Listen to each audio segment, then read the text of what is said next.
계십니다. 아멘. 자, 우리 옆 사람과 함께 인사를 나누겠습니다. 하나님이 우리와 함께 하십니다. 하나님이 우리와 함께 하신다는 것 너무 감사하고 또 신나는 일입니다. 오늘 말씀의 제목은 하나님이 함께 행하신 모든 일입니다. 여러분 일상에 일어나는 모든 것들이 하나님께서 함께 하시는 가운데 일어난 일들이라면 문제는 문제가 아니에요. 갈등은 갈등도 아니고 위기는 위기가 아닙니다. 오늘 여러분 인생의 결론을 내고 하나님의 응답과 축복들을 누리시길 바랍니다. 지난주 우리 설이었는데요.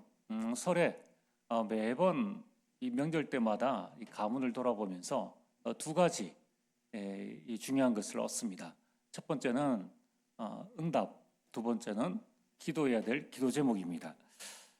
이번에 사촌 한 사람이 그 가문에 망대를 세웠는데 그 시아버지가 완전 불신자였는데요. 90평생의 제사를 없앴습니다. 이거 뭐 기적이죠. 거의 뭐 출애굽과 같은 그런 역사가 일어났고요. 게다가 그 자녀들이 안 믿는 자녀들이 많이 있는데 이제 본인이 소천하면은 장례식을 예배로 드려달라, 목사님을 모시고 제사 지내지 말고 예배를 하라고 아예 지시를 했습니다. 이 가문의 망대를 한 사람이 세웠는데 그걸 통해서 가문 복음의 역사가 계속 일어나고 있습니다.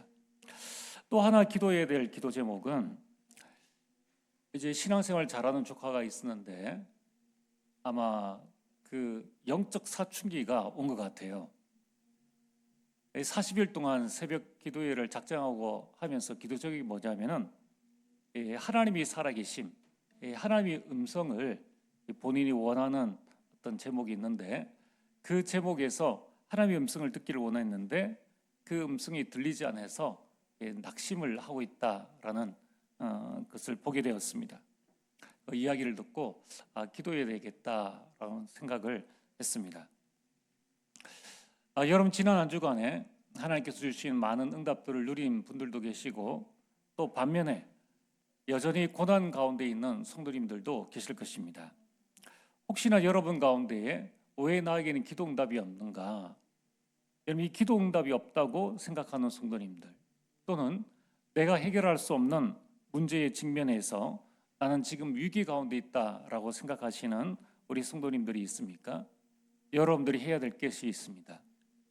가장 먼저 여러분 인생의 마지막 망대를 만드시길 바랍니다. 이사야서 62장 6절에 내가 너희 성벽 위에 파수꾼을 세우고 라고 하나님께서 말씀하셨습니다. 여러분 하나님께서 저와 여러분들을 여러분 가정 가문의 파수꾼으로 세우셨습니다. 이제 우리는 파수꾼이 뭡니까? 지키는 자입니다. 적을 지키고 가족을 살리는 자가 파수꾼입니다. 이제 우리는 파수꾼으로 서서 하나님이 내게 행하신 일이 무엇인가를 먼저 봐야 합니다. 여러분 하나님께서 여러분 인생에 행하신 일이 무엇입니까? 첫 번째, 우리는 예수 그리스도 믿기 이전에 허물과 죄로 죽었던 인생입니다. 모르고 태어났는데 알고 보니까 공중권세 잡은 자를 따랐습니다. 그리고 본질상 진노의 자녀가 되었습니다. 그러니까 아무리 착하게 살아도 진노를 피할 수 없는 겁니다. 원죄로 말미암는 저주 재앙, 타고난 운명의 사주팔자를 피할 수가 없는 거예요. 여러분 이번 이 명절에 참 그런 걸 많이 느끼지 않습니까? 어쩌다가 우리가 이런 저주 재앙에서 빠져나왔는지, 만약에 빠져나오지 못했다면 내 인생은 어떻게 되었겠습니까? 여러분 두 번째, 우리 인생은 하나님께서 내게 행하신 일은 나는 아무 한 것 없어요. 그런데 예수 그리스도로 우리는 구원받은 인생이 되었고 새로운 피조물이 되었습니다. 새 인생을 살게 된 거예요. 너무나 감사하죠. 어떤 인생입니까? 세 번째, 오직 복음 전파하는 사명 가진 인생이 되었습니다. 이전에는 우리 사명이 나를 위한 것이죠.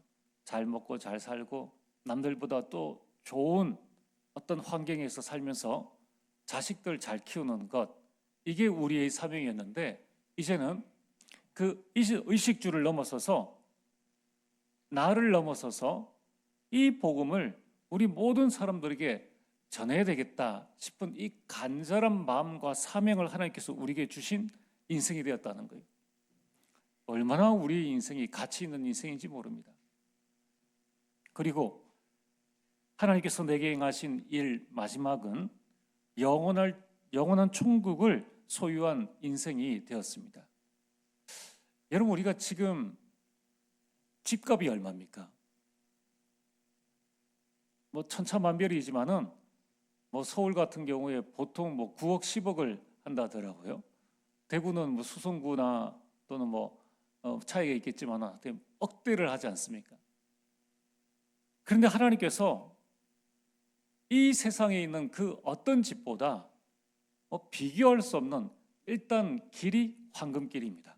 그런 집 보셨습니까? 대단하죠.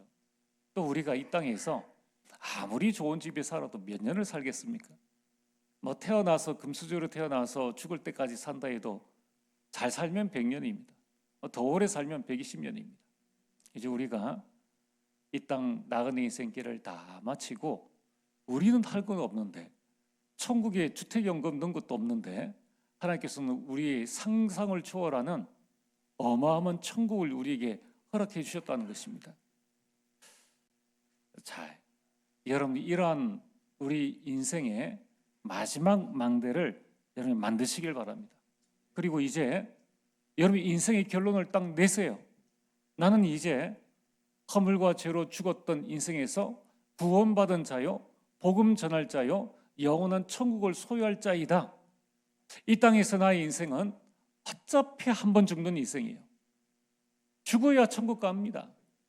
이래 살든 저래 살든 죽어야 천국 가는 거예요. 그럼 나는 어떤 인생을 살 것인가? 가장 가치 있는 인생, 가장 귀한 인생을 여러분 선택하시고 여기에 여러분 도전하시길 바랍니다. 오늘 말씀을 잘 들어보시면은 또 우리가 왜 도전해야 될 것인가, 어디에 도전해야 될 것인가의 응답을 누리게 됩니다. 그래서 여러분들이 가장 먼저 해야 될 것은 하나님께서 내게 행하신 그 일을 바라보고 내 인생에 하나님의 절대 망대를 세우자, 그리고 절대 불가능에 도전하자라는 것이 오늘 서론입니다. 자, 오늘 말씀 우리가 읽었던 성경 말씀은 두 사도 바나바와 바울이 이제 원래 파송했던 수리아 안디옥으로 돌아가서 하나님께서 행하신 모든 일을 사람들에게, 사도들에게 보고하는 말씀입니다. 우리가 지지난 시간에 말씀의 제목이 살아계신 하나님께로 돌아오라입니다. 이 사도행전 14장은 앞부분에 연결되어진 내용입니다. 바울과 바나바가 루스드라에 도착을 했죠. 거기서 나면서 걸어본 적이 없는 그 안전뱅이를 걷게 했습니다. 난리가 났죠. 루스드라에 있는 사람들이 신이 내려왔다, 제우스와 헤르메스가 내려왔다 하면서 바울과 바나바를 뻔히 사람인 줄 아는데 신격화시켰습니다. 그리고 화환, 꽃을 가지고 와서 제사를 드리려고 했습니다. 바나바와 바울이 화들짝 놀라가지고 이런 헛된 일을 벌이고 살아계신 하나님께로 돌아오라고 말했습니다. 자, 그러면서 아직 이 일에 대한 감격의 여운, 기적의 여운이 가시지 않은 상태에 두 사도가 루스드라에 머물고 있습니다. 그런 상태에서 지금 한번 생각을 해보세요. 나면서 걸어본 적이 없는 자가 걷게 되었습니다. 아니, 저 명절에 조카집에 제사가 없어졌던 것만 해도 너무나 기쁜데, 아니 집안에 내 딸이다 또는 아들이다 누군가가 병이 나버렸는 거예요. 선천적인 병이 완전히 나았다. 이건 뭐 잔치집 아닙니까? 그의 가족들, 친척들, 주변의 사람들이 여전히 그 두 사도를 존경의 눈빛으로 또 이 마음속에는 이미 신과 같은 존재로 여기고 있는 그런 상황입니다. 그런데 반전이 일어났습니다. 이 기쁨과 감격의 요운이 가시지 않은 때였습니다. 그때에 저 안디옥과 이고니온에서 온 유대인들이 루스드라의 사람들을 충동을 한 겁니다. 뭐라고 충동했느냐? 이 두 사도는 너희들이 이 믿는 제우스와 헤르메스 신을 무시하는 사람들이다. 자, 이 말을 듣자 온 루스드라의 무리들이 유대인과 합세해서 바울을 돌로 쳤는데 죽을 정도로 쳤다는 거예요. 아니, 그들 생각에는 저 사람은 죽었다라고 생각을 했습니다. 여러분, 그 당시에 유대인들은 죄를 범한 사람을 돌로 쳐서 죽였습니다. 그러면은 그건 알고 있죠. 내가 보통 사람이 어느 정도의 돌을 어느 만큼 맞으면 죽는다라는 것은 경험치로 해서 이미 알고 있습니다. 돌에 맞아 죽은 줄 알고 성 밖으로 데리고 나간 거예요. 그 말은 성 밖으로 데리고 나갈 때 전혀 미동하지 않을 정도로, 숨소리가 들리지 않을 정도로, 그리고 사람들 생각에 저 정도 맞으면 이미 죽었어 라고 생각할 정도로 이 바울이 돌로 맞았습니다. 그런데 그 도시 한복판에서 많은 사람들이 한 사람을 가운데 두고서 돌을 던지고 돌로 치는데, 그 당시의 치안을 유지하는 경찰이나 또한 이 사람들은 말리지 않고 침묵했습니다. 오늘 우리가 신앙생활을 하면서 이와 비슷한 일들을 많이 겪습니다. 그래서 우리가 질문을 하죠. 여러 질문을 하게 됩니다. 이 질문에 대한 답을 명확하게 복음적으로 내지 못하면 우리 망대가 무너집니다.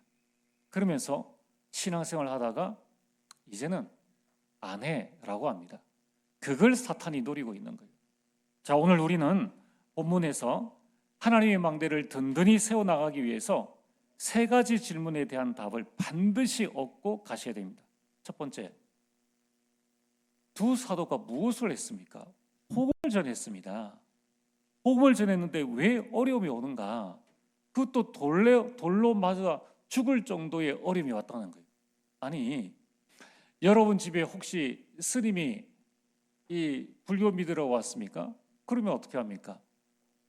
그냥 뭐 기분 나쁘면은 욕 한번 하고 말든가, 아니면은 외면해 버리고 말든가, 이렇게 하면 되는데, 아니 뭐 다른 것을 하는 것도 아니요, 복음을 전했는데 사형에 가까운 돌던짐을 당해야 될 이유가 뭐가 있느냐는 거예요. 아니, 나는 가문에 예수님 믿으라고 했는데 왜 저들이 나를 절교하고 나를 그렇게 핍박하느냐는 겁니다. 예수님 믿으면 만사 형통한다고 하는데 왜 어려움이 오느냐는 것입니다. 답은 복음이 진짜이기 때문입니다. 여러분, 사도행전 13장 4절에 두 사도가 안디옥에서 부름을 받을 때에, 선교사로 파송을 받을 때에 4절에 이렇게 말씀하고 있습니다. 두 사도가 성령의 보내심을 받아. 그들 속에 있는 전능하신 하나님께서 이들을 보내셔서 간 곳이 루스드라예요. 만나서 고친 사람이 안전병이었어요. 복음만 전했다는 것입니다. 그런데 사탄이 때로 일어나죠. 여러분, 사탄은 종교 원리스를 합니다. 복음 없는 유대교와 이방 종교가 하나가 되어졌습니다. 그럼 이거는 기적이에요. 유대인들 뭡니까? 이방인들 개취급하는데 복음 방해하는 일에는 딱 하나가 되어집니다. 이게 기적이죠. 어쩜 그런 일들이 일어날지 모릅니다. 우리가 지난번 인도 이 선교 포럼을 들었지 않습니까? 기독교만 그렇게 박해를 하는 거예요. 신기하죠. 얘는 평소에는 갈등하고 외면하고 무시하고 상종을 안 하던 그 유대교, 그 유대인들이 복음을 핍박하는 일에는 앞장서서 모든 종교인들과 손을 잡습니다. 이게 누구의 역사예요? 이 사단의 역사란 말입니다. 아니, 우리가 복음 전한다 그러면은 모든 직장 종료들이 외면해 버립니다. 이게 사단의 역사인 것을 아셔야 됩니다. 여러분, 우리는 깨달아야 됩니다. 복음 없는 종교는 사탄의 도구가 될 수밖에 없다. 복음 모르는 유대인들입니다. 하나님을 믿노라 하면서 복음 모르는 유대인들이 사탄의 심부름을 하는 거예요. 무섭죠? 오늘 우리가 정말 복음 못 깨달으면 나도 모르게 그렇게 될 수 있어요. 나도 모르게. 지금 많은 한국교회, 많은 세계교회가 복음 모르면 자신도 모르게 사탄의 심부름을 할 수 있다는 겁니다. 어떻게 합니까? 심리작전을 펼친다는 거예요. 여러분, 어떻게 하루아침에 이렇게 사람이 돌변할 수 있겠습니까?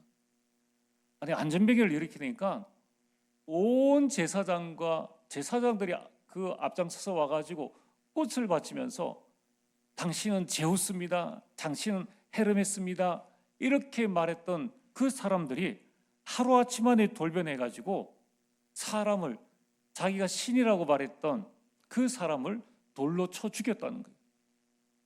여러분, 이게 성경에만 있는 일이 아닙니다. 지금도 똑같아요. 이 사단이 얼마나 심리작전을 펼치는가.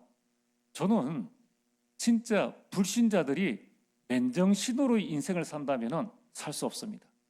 맨정신이라면 종교생활 할 수가 없어요. 사단에게 딱 붙잡히니까 그 일을 하는 겁니다. 예를 들어, 여러분, 이번 설에 가장 맛있게 먹었던 게 뭡니까? 소고기 아닙니까? 소고기 구워서 한 점, 두 점, 또 소고기 굽고 맛있지 않습니까? 우리는 소고기를 먹잖아요. 그런데 어떤 나라는 소를 신으로 섬겨요. 아니, 그러면은 제정신이라면은, 야, 우리나라에 소를 숭배하면 그 나라에는 소가 지나가면 차도 멈춰야 됩니다. 소가 지나가면은 음식을 다 준비해 가지고 소에게 음식을 주는 거예요. 자기는 안 먹어도. 자, 그런 소를 우리나라에서는 잡아먹어요. 그럼 자기 신이 잡아먹히는 이 세상 현상을 보면서 맨정신이라면 그걸 믿을 수 있겠느냐는 거예요. 안 믿죠. 그런데 믿는다는 거예요. 이게 사단의 요한복음 8장 44절, 인간의 마음을 장악해서 인간을 빼앗아가는 거예요. 여러분, 사탄은 거짓의 아비 아닙니까? 거짓으로 무리를 충동시켰습니다. 그래서 거짓 여론, 거짓 정보, 왜곡된 프레임을 가지고 감정을 자극하고 군중을 선동한다는 겁니다. 이렇게 해서 사람들의 마음을 먼저 장악해버립니다. 그래서 마태복음 12장 28절에서 29절에 먼저 강한 자를 결박하라고 말씀하십니다. 보세요. 한 가정 한 가문에 하나님의 왕대를 든든히 세우고 영적 싸움부터 하시면 됩니다. 그래서 지역을 복음하고 가문을 복음하려면 영적 싸움이 당연한 것이요, 필연적인 것이요, 절대적인 것입니다. 우리는 이것만 하시면 돼요. 이것만 하시면 돼요. 우리 힘으로는 사람을 설득할 수가 없어요. 설득한다고 흑암이 물러가는 것 아닙니다. 그래서 예수님께서 말씀하셨지 않습니까? 요한복음 16장 33절에 환난이 올 수 있다가 아니라 환난을 당한다라고 하셨습니다. 오늘 여러분들에게 내가 신앙생활을 복음 붙잡고 하는데 환난이 왔다? 그때 아셔야 됩니다. 내가 진짜 복음 붙잡고 있구나. 내가 진짜 복음 붙잡고 있구나. 내가 진짜 신앙생활을 하고 있구나. 그래서 여러분들 어떻게 됩니까? 문제가 오고 갈등이 오고 핍박이 오고 어려움이 왔다. 감사한 건 배로 하셔야 돼요. 야, 내 진짜 그리스도인이구나. 정말 성령께서 내 안에 계시구나. 문제를 감사로 바꿔야 돼요. 어려움을 감사로 바꿔야 됩니다. 그래서 영적 싸움을 하시길 바랍니다. 우리는요, 내가 세상을 이기었노라. 예수님 말씀하셨죠. 세상을 이기신 그리스도께서 지금 성령으로 내 안에 계십니다. 우리는 이미 승리한 싸움을 싸우는 거예요. 담대하시길 바랍니다. 우리는 반드시 승리할 것입니다. 그래서 오늘 여러분이 반드시 할 일이 있습니다. 매일 아침 직장 가기 전에, 학교 가기 전에 내 안에 승리의 망대를 세우고 나가라는 것입니다. 자, 오늘 본론 두 번째로, 바울이 돌에 맞았는데 돌에 맞은 스데반은 왜 죽었고 바울은 왜 살아났습니까?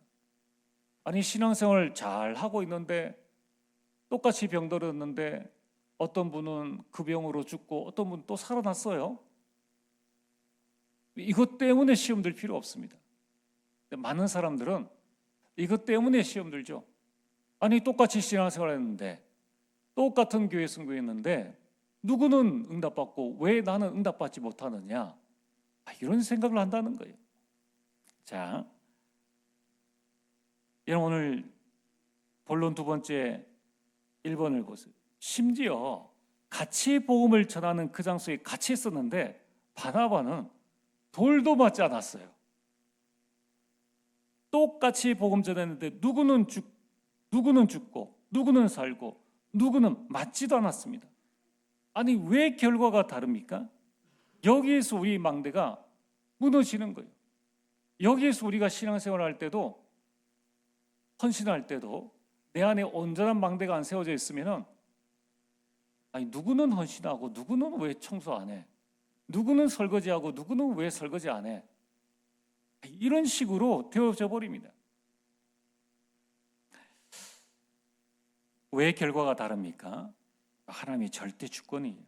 사무엘상 2장 6절 7절에 여호와는 죽이기도 하시고 살리기도 하시며 여호와는 가난하게도 하시고 부하게도 하시며 낮추기도 하시고 높이기도 하시는 도다. 내가 건강관리 잘하면 오래 삽니까?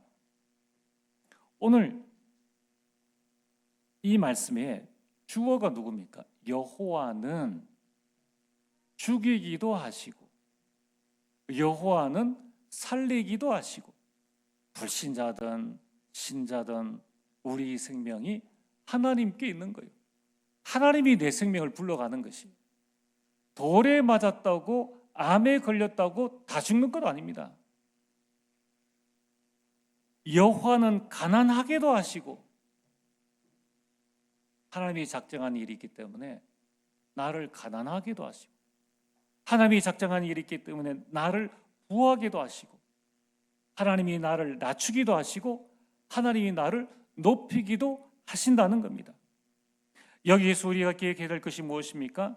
생사화복의 주관자가 하나님이시다. 그래서 왜 하나님, 이런 원망은 불신앙이다. 왜 우리를 광야로, 그런 불신한 사람은 다 광야에서 죽었습니다. 여러분, 생명의 주인은 하나님이십니다. 모든 시간표는 하나님께 있습니다.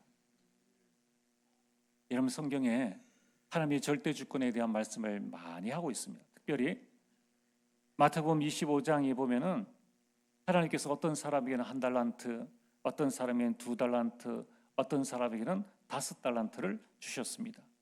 하나님의 주권이에요. 주권입니다. 또한 마태복음 20장에 포도원 주인이 그 반 일을 위해서 사람들을 불렀는데, 어떤 사람은 아침 일찍 불러서 마칠 때까지, 어떤 사람은 오후 늦게 불러서 마칠 때까지 일을 시켰는데, 일당을 어떻게 주느냐? 똑같이 주는 겁니다. 그거는 성경에 말씀하죠. 먼저 온 사람이 이제 원망을 했습니다. 그때의 주인이 이야기를 하죠. 내가 너와 계약한 것이 오늘의 일당 아니냐? 너는 너희 것을 가지고 가라. 뒤에 와서 잠시 일하고 간 사람에게 너와 똑같은 일당을 주는 것은 그건 내가 결정할 일이다라고 합니다. 여러분, 여기서 중요한 것이 무엇입니까? 얼마나 가졌느냐가 아니라 고린도전서 4장 2절 맡은 자에게 구할 것은 충성이니라. 한 달란트 맡았으면 한 달란트대로, 두 달란트 맡았습니까? 두 달란트대로, 다섯 달란트 맡았습니까? 다섯 달란트대로 주신 대로 충성하면 되는 거예요. 우리는 내가 한 만큼 남이 해야 돼. 내 몫을 내 것에 충실히 하면 됩니다. 그러면은 아무 문제 될 것 없어요. 착하고 충성된 종아, 내가 작은 일에 충성하였으면 두 달란트 받은 자나 다섯 달란트 받은 자나 상급이 똑같다는 거예요. 상급이 똑같다는 것입니다. 우리가 불평할 게 무엇이 있습니까? 우리가 원망할 게 무엇이 있느냐는 거예요. 또한 여러분, 우리의 생명은 하나님께 있는데 기준이 뭡니까? 사명 끝나면 천국에 가고 남아 있으면 산다는 거예요. 여러분, 사명이 남아 있으면 죽지 않는다는 것입니다. 디모데후서 4장 7절의 바울의 고백입니다. 나는 선한 싸움을 싸우고 나의 달려갈 길을 마치고 믿음을 지켰으니, 이게 바울의 남은 사명이라는 거예요. 여러분, 스데반의 사명은 돌에 맞아 순교하는 거기까지입니다. 거기까지가 스데반의 사명이에요. 여러분, 그렇다면 돌에 맞아 살았다고 이 바울이 스데반보다 더 나은 삶을 살았습니까? 결코 아닙니다. 바울은 더 큰 핍박, 환난, 고통을 당했습니다. 강도의 위험, 추위, 배고픔, 매맞음, 이 독사에 물리고 풍당을 만나고 감옥에 갇히고, 이 일로 통해서 눈이 안 보여지고 나이는 들어가고, 이렇게 실컷 고생하다가 나중에는 순교, 칼로 목이 베이는 그 순교 자리까지 갔다는 겁니다. 오만 고생 바가지를 다 했습니다. 돌에 맞아 살았다고 더 나은 삶을 산 게 아니에요. 남은 사명 감당한 것입니다. 바울이 고생할 때 스데반은 영원한 천국에서 편안하게 누렸죠. 아마 이 스데반이 바울이 돌에 맞는 그 부분을 보면서 천국에 있는 스데반이 바울, 나를 돌로 치더니 고생 좀 하네, 뭐 이러지 않았겠습니까? 이 바울이 남은 사명이 무엇입니까? 로마 복음화입니다. 여러분, 우리가 남아있는 동안에 우리가 얼마만한 더 많은 부귀 영화를 누릴 수 있겠느냐는 거예요. 오늘 여러분들이 결론을 확실하게 내리셔야 됩니다. 자, 세 번째, 그러면은 바울은 왜 루스드라에 다시 들어갔습니까? 오늘 말씀이죠. 오늘 19절에 보면은 유대인이 안디옥과 이고니온에서 와서 무리를 충동하니 그들이 돌로 바울을 쳐서 죽은 줄로 알고 시외 성 밖으로 끌어내치니라. 그냥 던져버렸다는 거예요. 제자들이 둘러섰을 때 바울이 일어나 그 성에 들어갔다가 루스드라에 다시 들어갔다는 거예요. 자, 여기에 보면은 루스드라의 제자들이 둘러섰다라고 했는데 루스드라의 제자들이 모였습니다. 이 제자들은 바울이 루스드라에 가서 안전병을 일으키고 그 다음에 복음을 전해서 루스드라에서 믿음을 갖게 된 자들입니다. 중요한 것, 이 가운데 디모데가 있었다는 것입니다. 디모데후서 3장 11절에 박해와 고난과 또한 안디옥과 이고니온과 루스드라에서 당한 일과 어떠한 박해를 받은 것을 디모데 내가 과연 보고 알았거니와, 디모데가 보고 알았다는 거예요. 디모데는 바울이 당한 핍박을 보고 알았습니다. 그래서 제자들은 죽은 바울을 장례를 치르고 성으로 들어가려고 했습니다. 그런데 그들의 이 생각과는 달리 바울이 일어나 버렸어요. 일어난 바울이 둘러보니까 제자들입니다. 여러분들, 이제 막 루스드라에서 복음 전한 이 제자들이 돌 맞아 죽는 장면을 봤다면 믿음이 어떻게 되겠습니까? 핍박과 환난, 이제 갓 예수님 믿은 자들이 이 핍박과 환난을 이겨낼 수 있는 힘이 있겠느냐는 거예요. 그래서 바울은 이들과 함께 다시 루스드라에 들어가서 디모데와 제자들을 팀 사역하며 그들을 확립을 했다는 거예요. 끝까지 확립을 했다는 거예요. 여러분이 끝까지 여러분 가문을 확립을 해야 됩니다. 그리고 나서 20절이죠. 이튿날 하루, 뭐 돌 맞아 죽을 정도인데 하루 만에 뭐가 회복되어지겠습니까? 눈은 찢어지고 입술도 찢어지고 부르트고 온몸에 피멍이 든 그런 상태에 일어나서 더베로 갔습니다. 거기에서 복음을 전했습니다. 21절에 보면 여기서 많은 사람을 제자로 삼았습니다. 엉망진창된 그 몸으로 말입니다. 그런데 참 이해할 수 없는 일이 또 일어나죠. 여러분 21절에 보면은 이제 더베에 가서 복음을 전하고 난 다음에 많은 사람을 제자로 삼고 이제 어디로 갑니까? 다시 루스드라, 다시 이고니온, 다시 안디옥으로 돌아가서 그 다음에 원래 왔던 수리아 안디옥까지 돌아갔다라고 말씀하고 있습니다. 그 어려운 몸을 이끌고 그렇게 했다는 것입니다. 왜 다시 역으로 돌아서 수리아 안디옥으로 갔는가? 이 말씀이 뭐냐 하면은 지금 더베에서 수리아 안디옥, 바울을 파송했던 이 안디옥까지가 가장 가까운 거리인데 왔던 길을 다시 되돌아갔다는 거예요. 이 말은 뭐냐면은 대구에서 전도를 갔는데 안동에 갔습니다. 안동에서 복음을 전하고 문경에서 복음을 전하고 이제 경부고속도로를 타고 김천에 와서 복음을 전하고 구미에 복음을 전하고 칠곡에 마지막 복음을 전했어요. 자, 이제 대구로 가려면 어디로 가는 게 맞습니까? 칠곡에서 대구로 가는 게 그러면 30분만 하면 갑니다. 근데 바울은 또다시 칠곡에서 구미로, 구미에서 김천, 문경, 안동, 안동에서 대구로 왔다는 거예요. 왜 이렇게 했느냐? 예, 여러분들 제자들과 교회를 세우기 위함입니다. 20절에 22절에 보면은 바울이 돌아가면서 제자들의 마음을 굳게 했습니다. 23절에 각 교회의 장로들을 세웠습니다. 그 몸으로.